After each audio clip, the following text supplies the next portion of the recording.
और उसकी राजधानी में आयोजित इस महत्वपूर्ण राष्ट्रीय स्तर के आयोजन में आप सभी संस्कृति प्रेमियों का, आप सभी कला प्रेमियों का, सभी अतिथियों का, मेहमानों का हम हार्दिक स्वागत अभिनंदन करते हैं। आप सभी को स्वागतम, आप सभी को नमस्कारम।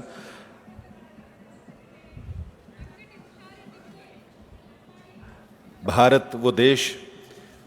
जो दुनिया में अपनी संस्कृति की विविधता की वजह से पहचाना जाता है और उसके प्रति पूरी दुनिया के लोग श्रद्धा भाव इसलिए रखते हैं कि संस्कृति की इतनी सारी परंपराएं, धाराएं इस धरती पर प्रवाहित होती हैं, बहती हैं और हम सब उस पर इतराते हैं, गोते लगाते हैं। भौगोलिक दृष्टि से देखा जाए तो दुनिया का 7वां सबसे बड़ा देश भारत है, लेकिन जनसंख्या की दृष्टि से दूसरे नंबर पर है और संस्कृति की दृष्टि से भाषा, बोलियां, गीत, संगीत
पारंपरिक परंपराओं से जुड़े कलाकार और ख़ास तौर पर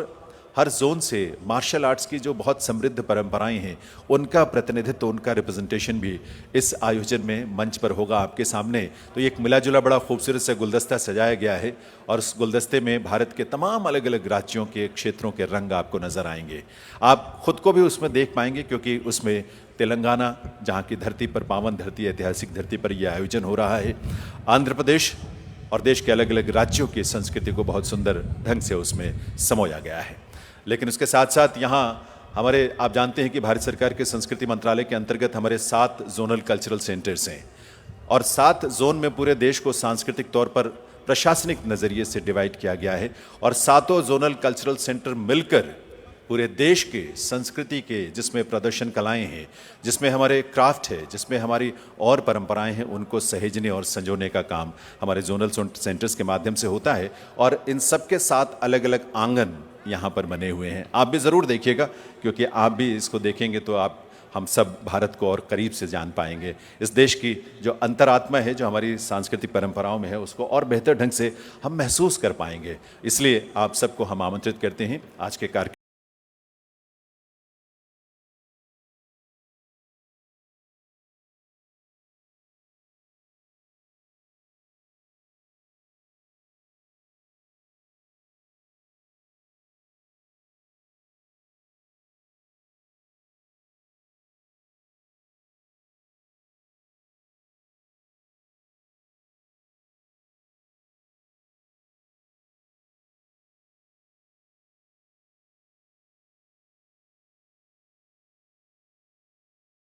इस भूमि से हमारे संतों ने, ऋषियों ने, महात्माओं ने,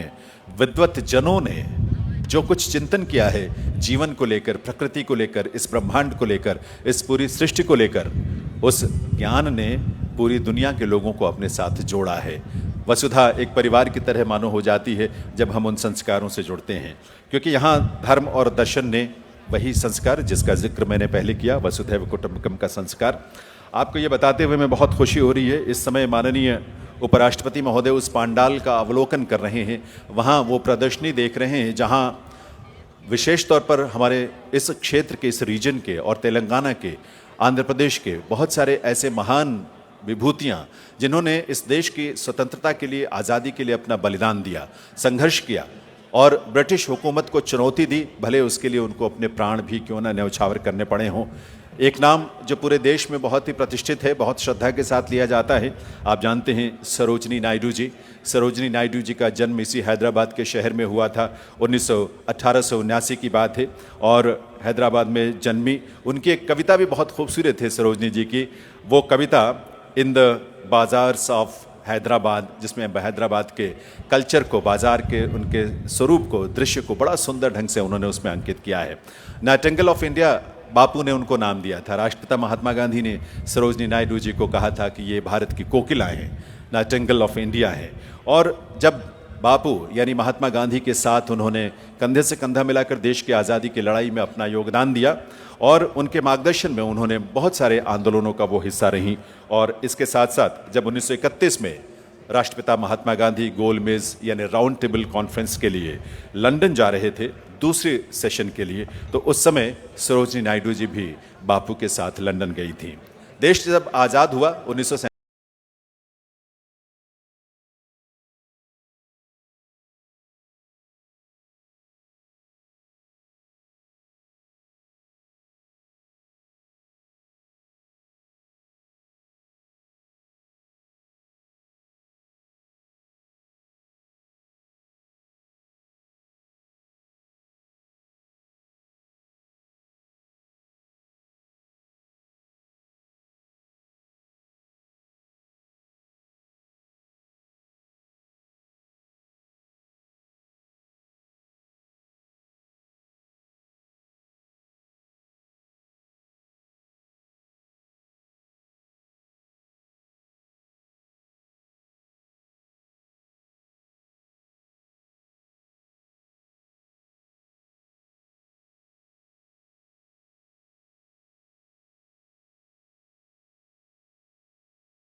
और सिपाही जो विद्रोह हुआ था, सिपाही म्यूटनी अंग्रेज उसे कहते हैं, लेकिन अंग्रेजों के खिलाफ ये पहली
को इस मेले में आप चारों तरफ बिखरा हुआ देखेंगे। और पहली पवेलियन जिसमें ऐसे वीरों को नमन किया गया है, याद किया गया है, उस पवेलियन का अवलोकन माननीय उपराष्ट्रपति महोदय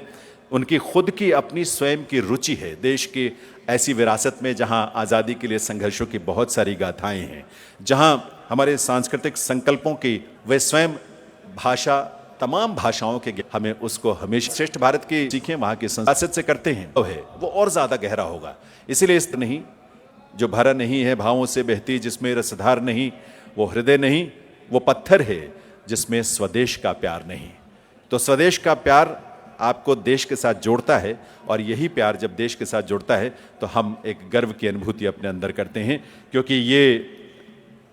आज़ादी के अमृत महोत्सव में ये आयोजन हमें उसी गर्व की अनुभूति के साथ जोड़ता है। इस देश में 22 मान्यता प्राप्तियों के माध्यम से हम अपनी भावनाओं की अभिव्यक्ति करते हैं, अपनी भावनाओं और विरासत से हम जुड़ते हैं, और इसीलिए उस विरासत को जानने के लिए अपनी भाषा, अपनी बोलियों को जानना बहुत ज़रूरी है देवियों सज्जनों। और यही अवसर है, ये प्रेरणा हमें माननीय उपराष्ट्रपति महोदय से हमेशा मिलती है, क्योंकि वे भाषा को लेकर उनके मन में बहुत स्नेह है, तमाम भाषाओं को लेकर। आज भारत के 2 महत्वपूर्ण राज्यों तेलंगाना और आंध्र प्रदेश में जो ये 7 दिवसीय